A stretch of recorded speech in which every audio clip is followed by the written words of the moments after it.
Good morning, everybody. Today's our topic is environment legislation in India. Environment legislation means what are the laws which are related to the environment conservation in our country, and it includes this particular PPT video includes every law starting from 19 our independence or 1927 to the 2021. We have all the laws included in this PPT, and we have discussed the challenges also. What are the basic challenges in the conservation or legislation we have in environment conservation over in India. Now, what is the definition, legal definition of environment for Environment Protection Act, which is given in 1986? Environment can be defined as the uh, interrelationship between air, water, land, and which they play with other non-living environment, abiotic environment like water, air, land, human beings, and other creatures which are living. For example, plants, microorganisms, and property also included in that. So now we are going to some history.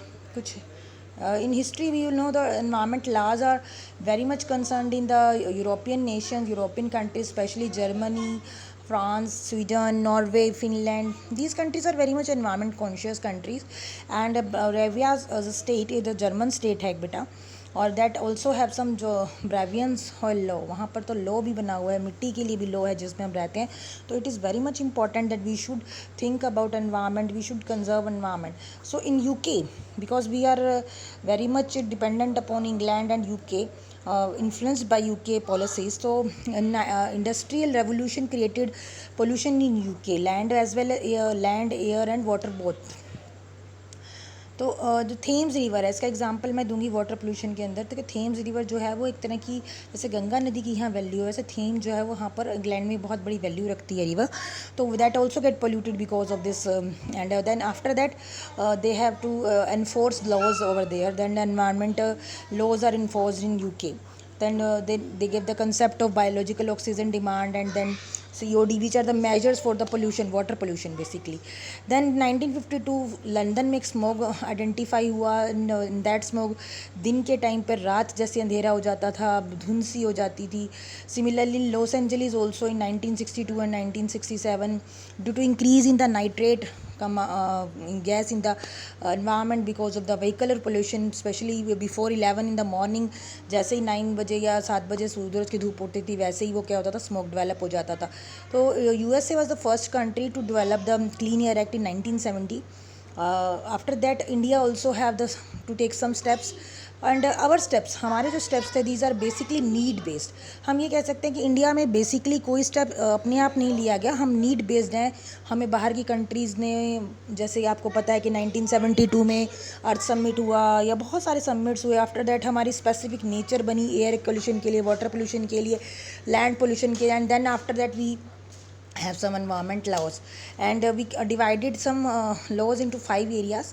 So first was that pre-industrial to the 1947. हमारी industries से पहले और हमारे 1947 से पहले जो क्या ला थे, क्या हम मानते थे, हमारी क्या मान्यताएं थी, कि जो वेद उपनिषद थे, हमारे ग्रंथ थे, धर्म थे, वेदा थे, उनमें क्या था कि हमारे पंच तत्व की बातें की गई थी, जिसमें हमने कहा था कि लैंड है, दैट ज़मीन है, हमारा आकाश तत्व है, हवा तत्व, वायु तत्व है, जल तत्व है. इसमें पौधों का सम्मान किया जाता था, जीवात्मा का सम्मान किया जाता था, प्लांट्स की जो है वो कंजर्व क्या करते थे, उनकी पूजा करते थे, एनिमल्स की कंजर्वेशन करते थे. तो there is a harmony between nature and environment. वो कंजर्वेशन का एक बहुत बड़ा पार्ट रहता था हमारे देश के अंदर. चाहे पीपल है, तुलसी है, नीम है, बड़ है, इनकी पूजा होती थी, आंवला है.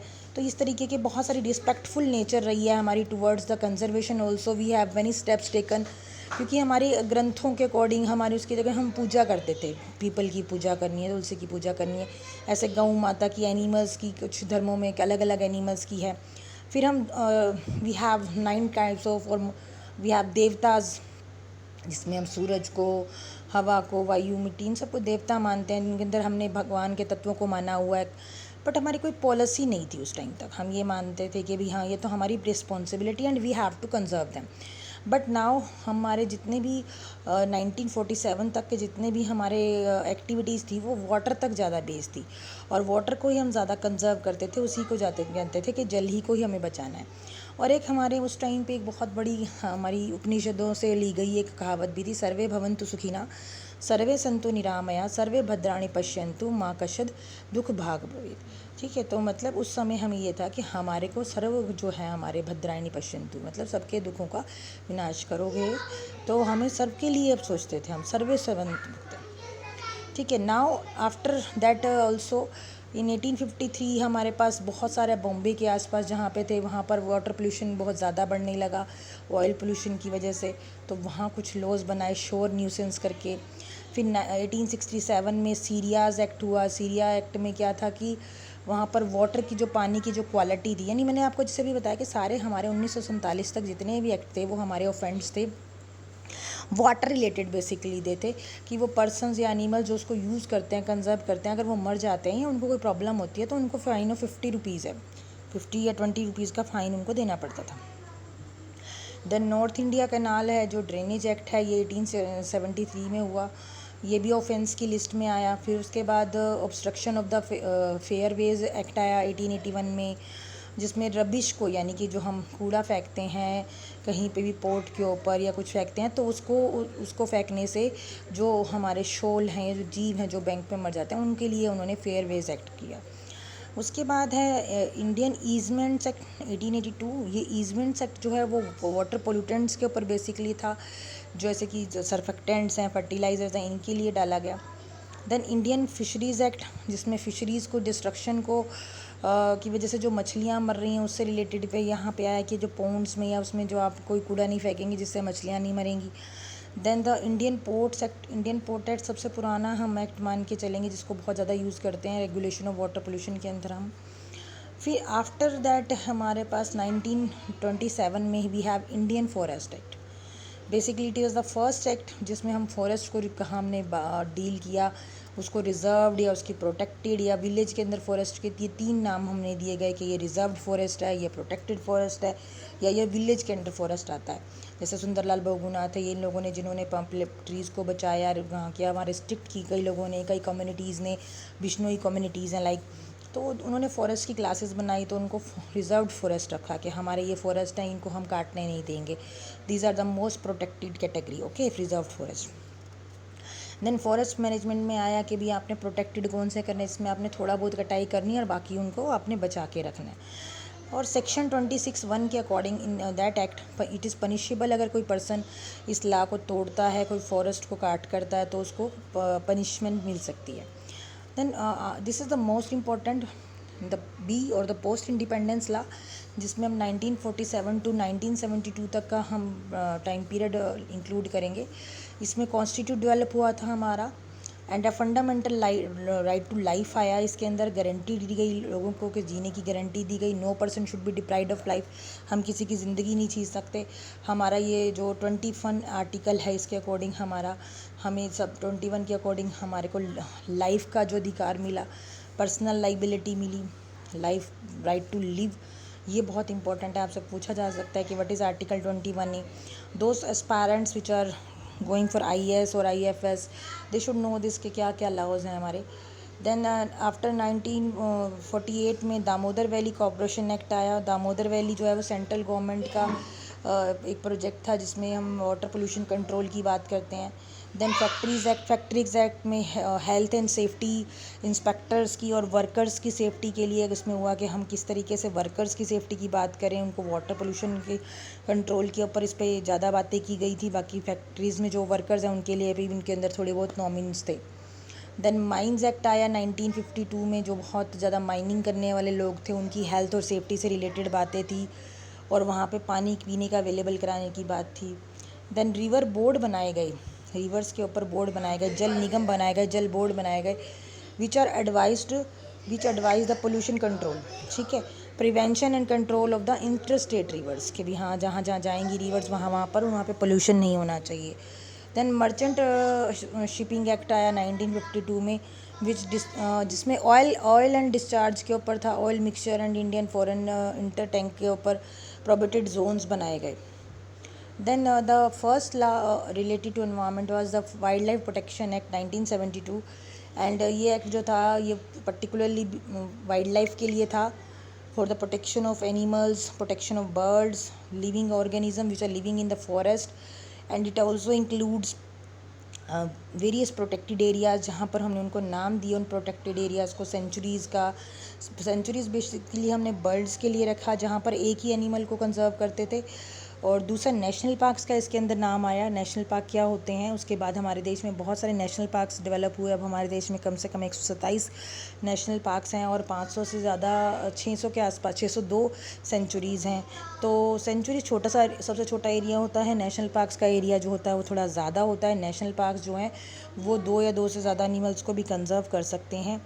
और wild life conservation advisory board constitute किया गया, बनाया गया और उसको अमेंडमेंट भी किया गया इस लॉ को 1991 में, और 1996 में इसके अंदर कुछ बातें जोड़ी गई।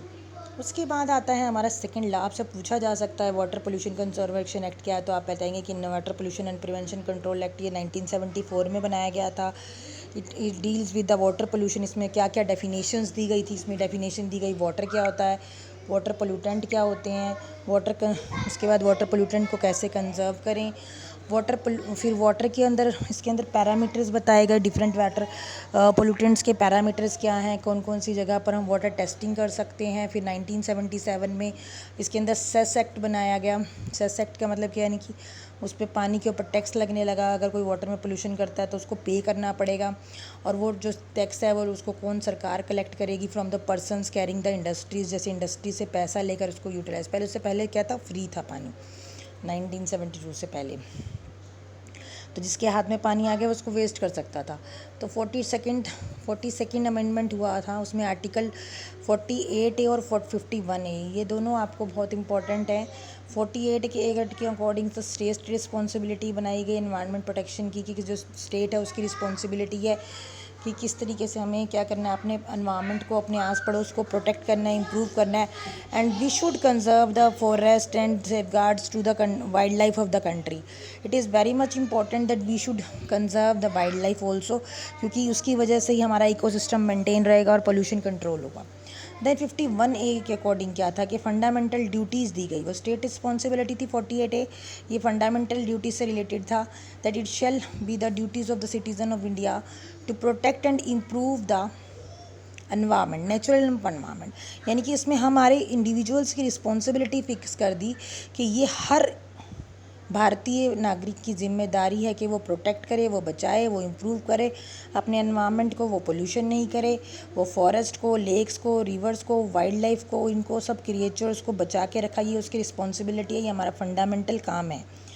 देन फॉरेस्ट कंजर्वेशन एक्ट आया 1980 में, उसको FCA भी बोलते हैं। इसमें हमने रिस्ट्रिक्शन किया, हमने रोका कि हम पेड़ों को काटेंगे नहीं, डिफॉरेस्टेशन नहीं होगी, फॉरेस्टिक लैंड का यूज़ फॉरेस्ट लगाने के लिए किया जाएगा, ना कि उसकी कटाई के लिए ऐसा काम किया जाएगा। वहाँ वही चीज़ें लगाई जाएंगी जो हमारे लिए ज़्यादा इम्पोर्टेंट है। ये नहीं है कि हमने ग्रीनरी के नाम पर पौधे तो लगाए पर रबड़ लगा दी, टी लगा दी, जिसको हम यूटिलाइज़ करें पैसा कमाने के लिए। तो कल्टीवेशन ऑफ स्पाइसेस, कॉफ़ीज़, रबड़, पाम्स, ये सब नॉन फॉरेस्टिक एक्टिविटीज़ में आई। मेडिसिनल प्लांट्स को, या हम इन चीज़ों को कर रहे हैं।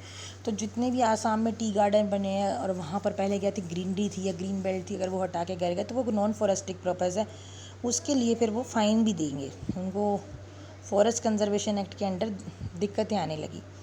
फिर उन्होंने पहले से ही प्रायर उनको मिनिस्ट्री ऑफ एनवायरनमेंट फॉरेस्ट ने से अप्रूवल लेना पड़ता है। कोई पेड़ कटता है तो उनको उसके लिए बताना पड़ता है। सुप्रीम कोर्ट ने, जो कि गवर्नमेंट है, उसने सुप्रीम गवर्नमेंट को कर रखा है कि हमारे देश में 33% फॉरेस्ट होने चाहिए। फॉरेस्ट कंजर्वेशन एक्ट के अकॉर्डिंग एनुअल्स और वो ट्रीज़ बता दिए गए, उन एरियाज़ को डिफ़ाइन कर दिया गया जहाँ जहाँ पर हमारे फॉरेस्ट हैं, उन फॉरेस्ट को हमें बचाना है, उनको कंजर्व करना है।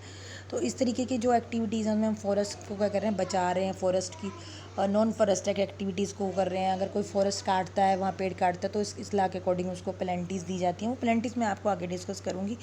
हर एक लॉ जो है वो हर एक इंडियन सिटीज़न तक वो मतलब उसकी फंडामेंटल ड्यूटी है। 1981 में air pollution control and prevention act आया। ये हमारी एयर क्वालिटी जो हमारी डिक्रीज़ हो रही थी कॉन्टीन्यूसली इंडस्ट्रीज़ की वजह से या हमारी व्हीकल्स बढ़ने की वजह से, तो उसके लिए ये 1981 में लॉ हमारा मार्च में डेवलप हुआ और ये हर एक इंडियन सिटीज़न पे लागू हुआ। और इसमें ये बोला गया कि एयर हमारी बेसिक नेसेसिटी है। इसमें बहुत सारी डेफिनेशंस हैं लॉ के अंदर, आप नेट पे सर्च भी करोगे तो इसमें डेफिनेशन क्या है कि what is air pollutants, water pollutants, how the air get polluted.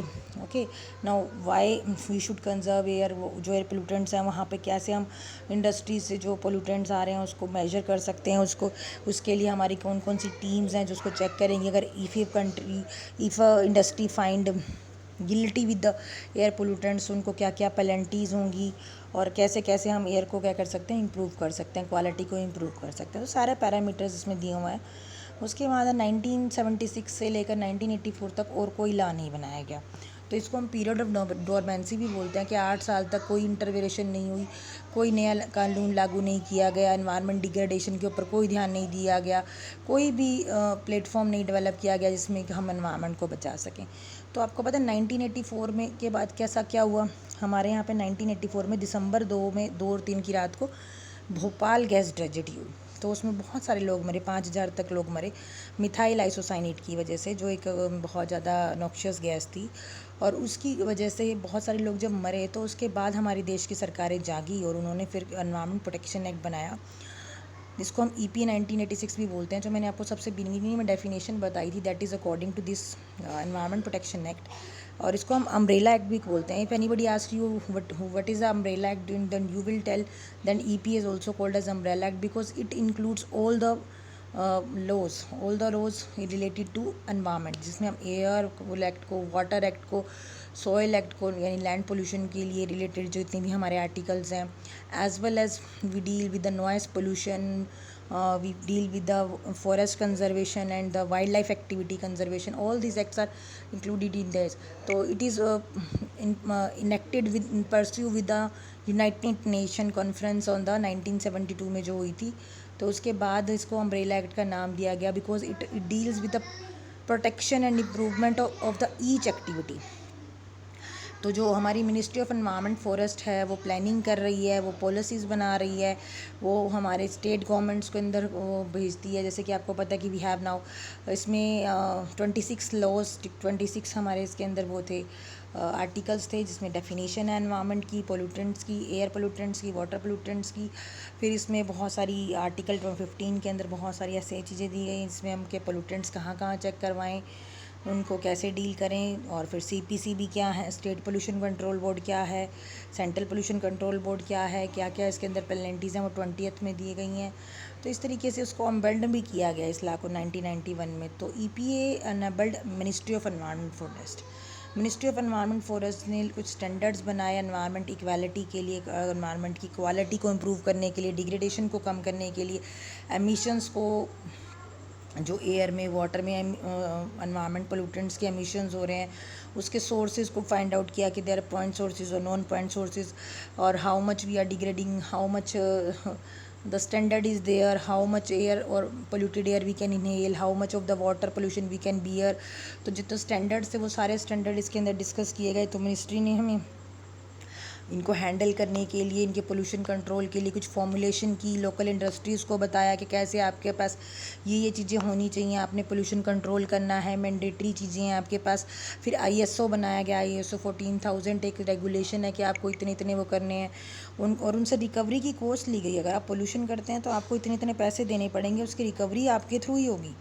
तो it is the major thing कि हमने उसके अंदर हजार्डस सब्सटेंसेस को, या जो हम वेस्ट मैनेजमेंट रेगुलेटरी बोर्ड बनाया गया आफ्टर दैट इन 2008, जो हमारा, जिसको हम कहते हैं कि भी हमने डिग्रेडेशन को, जो एनवायरनमेंट पोल्यूटेंट्स हैं, जो वेस्ट मैनेजमेंट है, उसको इसके अंदर डील किया।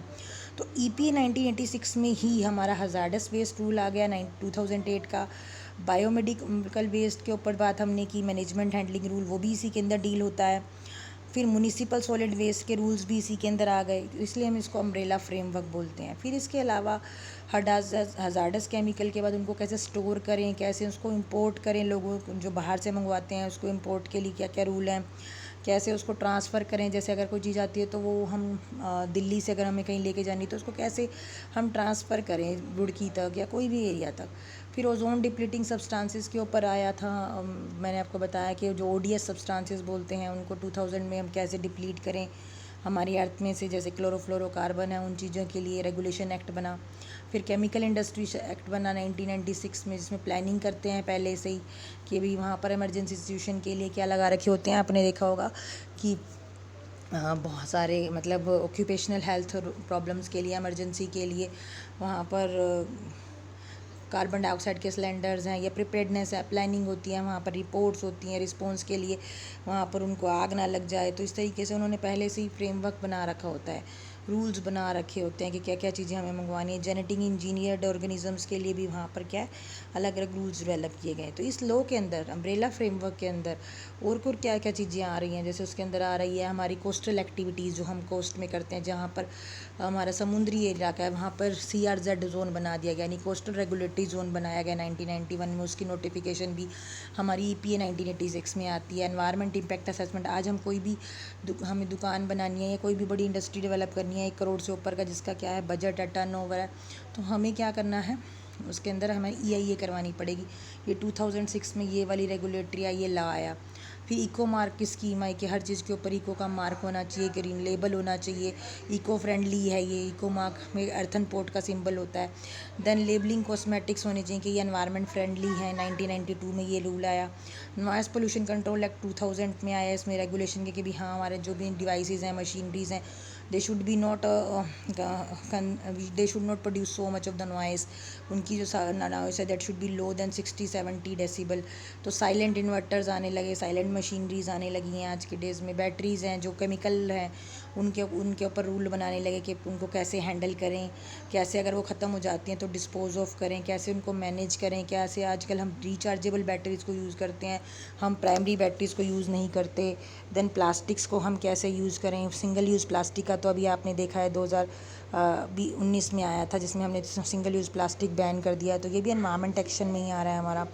तो हम एनवायरनमेंट एक्शन क्यों कर रहे हैं, ताकि हम सर्विसेज अच्छी दे सकें एनवायरनमेंट की, हम डिग्रेडेशन को रोक सकें, डेवलपमेंट प्रोजेक्ट्स को बना सकें। तो 1998 ऑनवर्ड्स बहुत सारे लॉज आए, जिसमें हमने आपको बताया कि नॉइस पोल्यूशन एक्ट आया, जिसमें साइलेंट जोन बनाए गए, जैसे हॉस्पिटल में साइलेंट जोन है, या आपके पार्क्स के आसपास, स्कूल्स के आसपास 40 डेसिबल साउंड नहीं हो सकती, या आप वहाँ पे हॉन्क नहीं कर सकते, वहाँ पे अदर एक्टिविटीज़ नहीं कर सकते। हज़ार्डस केमिकल की इंपोर्टर्स के लिए रूल बना दिए गए कि वो इंपोर्ट करेंगे तो भैया ये उनको सेफ्टी मेजर्स लेके चलने हैं।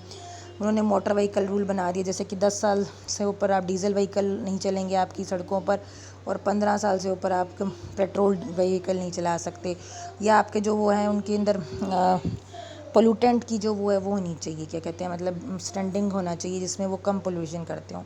Then public liability insurance act हुआ, इंश्योरेंस देते हैं हर चीज़ की आजकल के भी। हाँ, ये अगर इसमें इंश्योरेंस में क्या होता है कि अगर आपको हज़ार्डस केमिकल का कोई नुकसान होता है, या आप विक्टिम हो, आपको प्रॉब्लम हो गई, कोई हज़ार्डस एक्सीडेंट हो गया आपके आसपास के एरिया में, तो इंश्योरेंस को जो करने वाले को 50 मिलियन पर एक्सीडेंट के उससे अवसर मिलेगा, टेन्योर ऑफ द पॉलिसी के according.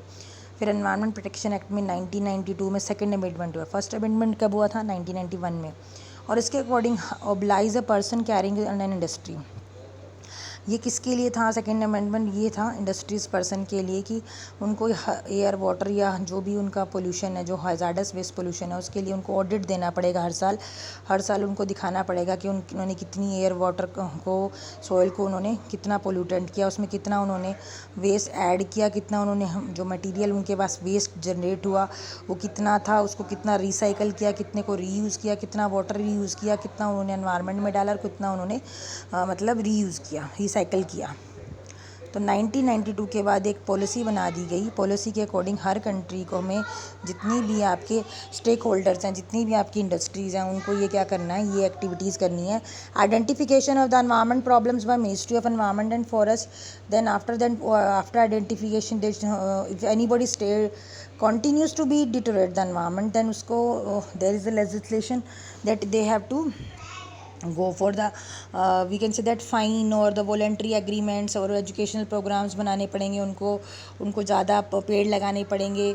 they have to go give the audit for that, they have to give the cleaner singular उनको देने पड़ेंगे, उनके पास ग्रीन ऑडिट्स होने चाहिए, EIA should be there, involvement of the public decision should be there.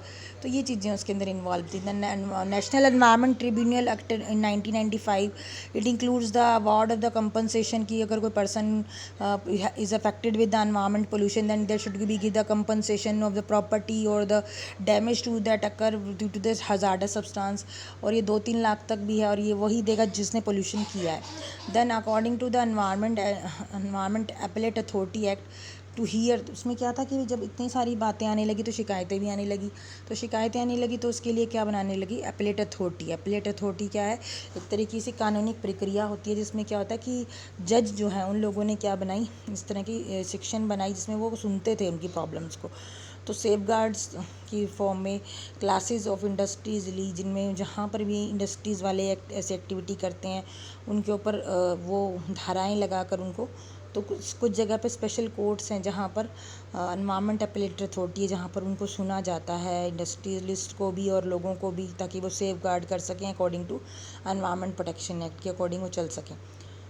Then there is a biomedical waste regulation handling disposal rules in 1998, in which how they will collect the waste, how will they receive the waste from the other things, and then store that waste, treat that waste, and how much pollution they will do to air, water and soil, and after the disposal of the biomedical waste. Biomedical waste बेटा वो waste होता है जो हम आपको, जैसे अगर आपको चोट लग जाती है और आपको टीका लगवाने जाते हो, या आप टेटनस का टीका लगवाते हो, तो आप एक सिरिंज यूज़ करवाते हो, तो वो बायोमेडिकल वेस्ट में है, उसमें आपका खून लगा होगा, आपके पास कॉटन होगी, स्वाइप होगा, तो ये बायोमेडिकल वेस्ट है। तो उसको कैसे ट्रीट करना है, उसको कैसे कलेक्ट करना है, उसको क्या, वो रूल्स इसके अंदर है 1998 में।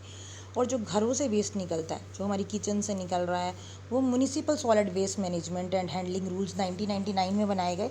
उसमें कैसे वेस्ट को डिस्पोज ऑफ करना है, जैसे आजकल आपको पता है green dustbins and blue dustbin, and how they were transported to the by the council और द सेंट्रल, जो हमारी निगम्स होते हैं वो कैसे उसको मैनेज करते हैं, पोल्यूशन कंट्रोल करते हैं, भी जलाना नहीं है कूड़े को, या उसको पानी में नहीं डालना, उसको डिस्पोज ऑफ कैसे करना है, रेगुलेशन कैसे करनी है, कंपोस्टिंग कैसे करनी है, या उसको डिस्पोज ऑफ कैसे करना है हॉस्पिटल वेस्ट को, या जो भी स्टैंडर्ड वेस्ट है, ताकि वो ज़मीन में जाकर सॉइल पोल्यूशन ना करे, जलाने से वाटर पोल्यूशन ना करे। इस तरीके की एक्टिविटीज़ इसके अंदर हैं। ठीक है, तो उसके बाद नेक्स्ट आता है हमारा पोल्यूटर जो है हमारी पॉलिसीज़ आई कि हम आइडेंटिफाई करने के बाद हमारी जो मिनिस्ट्री ऑफ एनवायरनमेंट फॉरेस्ट है वो आगे बताती है कि भी हमें क्या करना है, कहाँ कहाँ रेगुलेशन करनी है, क्या क्या कैंपेन चलाने हैं। फिर पोल्यूटर को इस चीज़ का वो दिया जाता है कि आपने पोल्यूशन किया है, उसको सिग्नल नहीं दिए जाते या उसके ऊपर रूल्स बनाए हुए हैं। तो नेशनल ट्रिब्यूनल जो है वो इस तरीके की एक्टिविटीज़ को डील करता है। ठीक है, उसके बाद आपका आता है noise pollution act 2000। Noise pollution act जो है ये हमारा नॉइस से रिलेटेड एक्ट है, ये 2000 में आया था।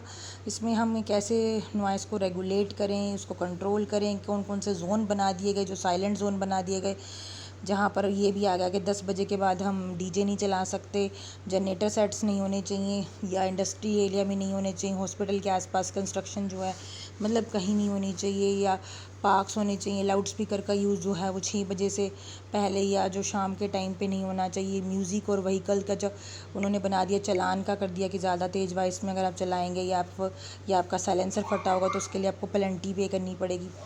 Then there is a biodiversity act 2002।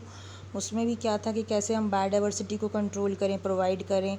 Biodiversity conservation के अंदर हम एनिमल्स को, जो हमारे एंडेंजर्ड स्पीशीज़ हैं, बायोलॉजिकल डाइवर्सिटी है, उसको कैसे हम मिनिमाइज़ करें, सस्टेनेबल डेवलपमेंट मेंटेन करें, ताकि वाइल्ड लाइफ को मिनिमाइज़ कर सकें, इफ़ेक्ट को उनके ऊपर मॉडरेट कर सकें, फेयर कर सकें, इक्विटेबल शेयरिंग कर सकें हम लोग, ताकि जो बायोलॉजिकल रिसोर्सेज हैं, जो हमारे जीव जंतु हैं, उनकी हम क्या कर सकें, रक्षा कर सकें, ताकि आगे आने वाले समय हमारे जो जीव हैं वो उनकी वजह से इकोलॉजिकल इम्बैलेंस ना हो सके, सोसाइटी के अंदर हमारी प्रॉब्लम्स ना आए। नेक्स्ट, तो ये कुछ हाइलाइट्स हैं, हमने क्या क्या किया, पूरी स्लाइड में हमने क्या समझा कि कैसे हम कमांड से कंट्रोल की तरफ आए हैं। पहले हम सिर्फ नीड के ऊपर डिपेंडेंट थे, फिर पहले हम अपने बारे में सोचते थे, अब हम वेलफेयर के बारे में सोचते हैं। हम लंबे समय तक हम प्रिकॉशनरी ऑब्जेक्टिव्स लेके चल रहे हैं। पोल्यूटर को पे करना पड़ेगा, ये एक बहुत बड़ी इसमें चीज़ है कि हाँ भाई, फिर कोई पोल्यूशन अगर एक बार करेगा तो बारी बारी वो पे नहीं कर सकता ना, तो बारी बारी करेगा तो उसको नुकसान है, तो वो पोल्यूटर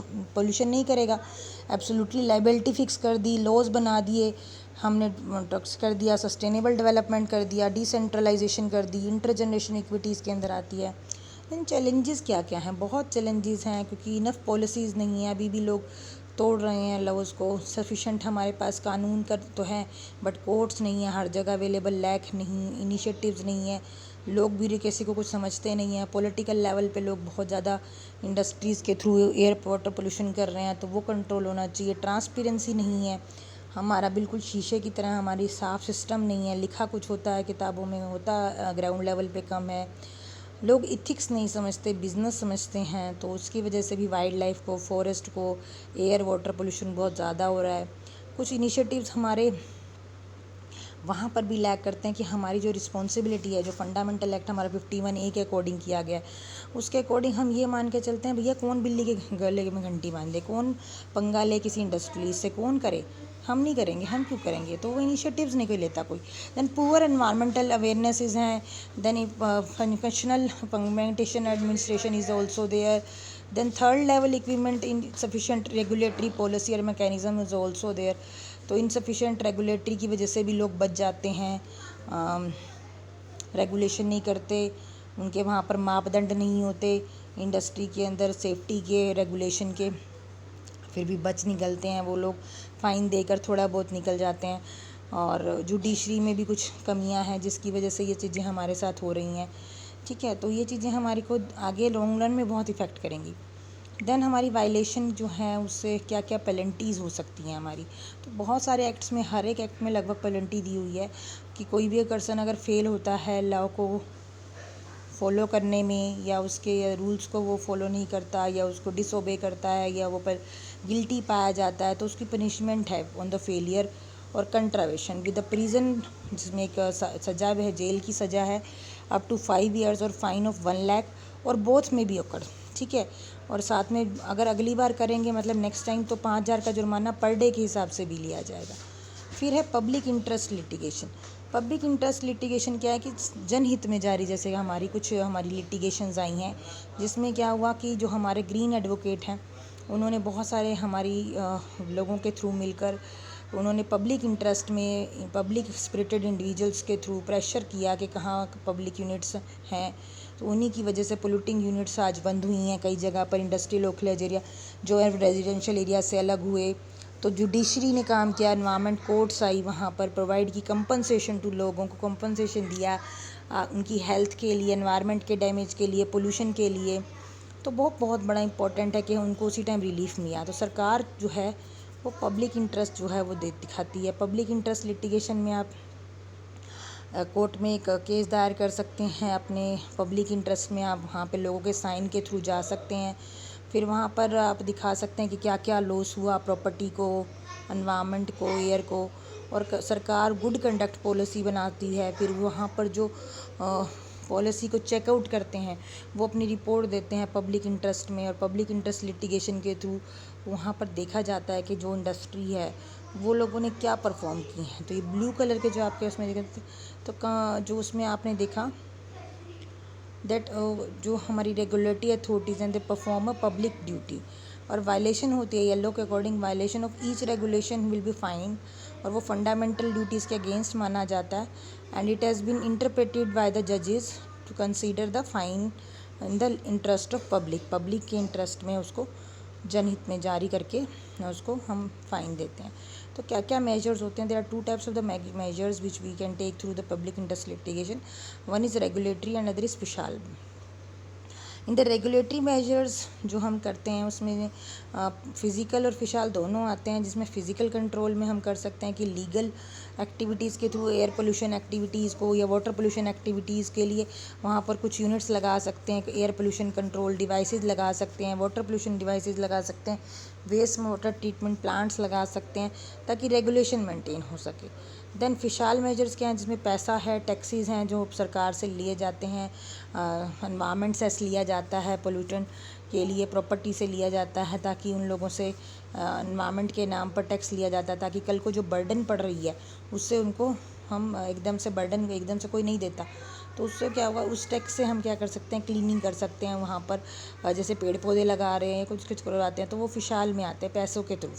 फिशाल मेजर्स मतलब मनी रिलेटेड, मॉनिटरी के थ्रू हम उनको मतलब उनसे फ़ाइन लगाते हैं, कुछ करते हैं पब्लिक इंटरेस्ट में। देन प्रमोशनल मेजर्स क्या हैं, जैसे सब्सिडीज़ हैं, वॉलंटरी प्रोग्राम्स हैं, ये सब हमारे यही हैं कि मॉरल ड्यूटीज़ लगा दी कुछ वॉलंटरी प्रोग्राम्स के थ्रू, वहाँ पर जैसे कि मैराथन कर दी या ग्रीन एनवायरनमेंट वो कर दिया, साइकिल रेस करवा दी, ताकि लोगों को एजुकेशन भी मिल सके, लोग अपनी रिस्पॉन्सिबिलिटी समझ सकें towards environment. Participatory measures includes the direct investment हैं टुवर्ड्स द, कि जो टैक्सेस आ रहे हैं उससे हम वेस्ट मैनेजमेंट में लगाएं, उससे हम एफुलेंट ट्रीटमेंट में लगाएं, स्लम्स की क्लियरेंस में लगाएं कि लोगों को घर प्रोवाइड करें ताकि स्लम ना हो, सीवेज ना डेवलप हो सके, वो लोग जो गरीब लोग हैं वो फॉरेस्ट कवर को ना कम कर सकें, तो डायरेक्ट पार्टिसिपेशन की रिक्वायरमेंट है। तो पब्लिक पार्टिसिपेशन जो है वो बहुत इंपॉर्टेंट है according to policy. The state government, the government of India in 1992 कहती है कि हम सबको मिलकर काम करना चाहिए, encourage more and more people toward the public participation.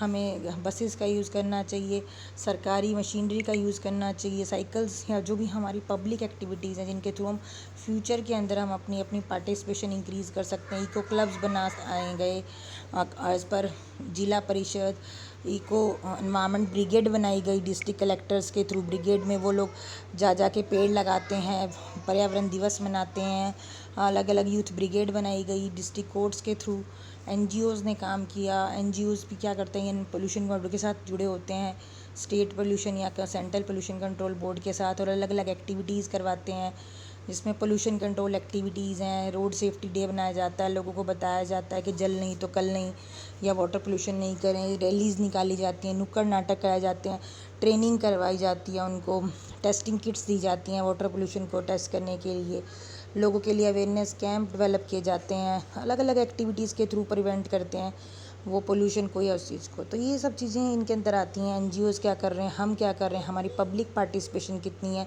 अगर हमें लॉज के बारे में पता ही नहीं है तो हम जब तक हमें कुछ नॉलेज नहीं होगी, हमारी participation is very much important, तो हमें नॉलेज और पब्लिक पार्टिसिपेशन के थ्रू ही हम क्या कर सकते हैं, एनवायरनमेंट कंजर्व कर सकते हैं। तो this is very much important that we should conserve environment, we should go for the conservation. If you have any doubts you write in chat box, आप प्लीज़ आप लिखें और बताएं कि क्या चीज़ आपको दोबारा समझाई जाए। Thank you so much.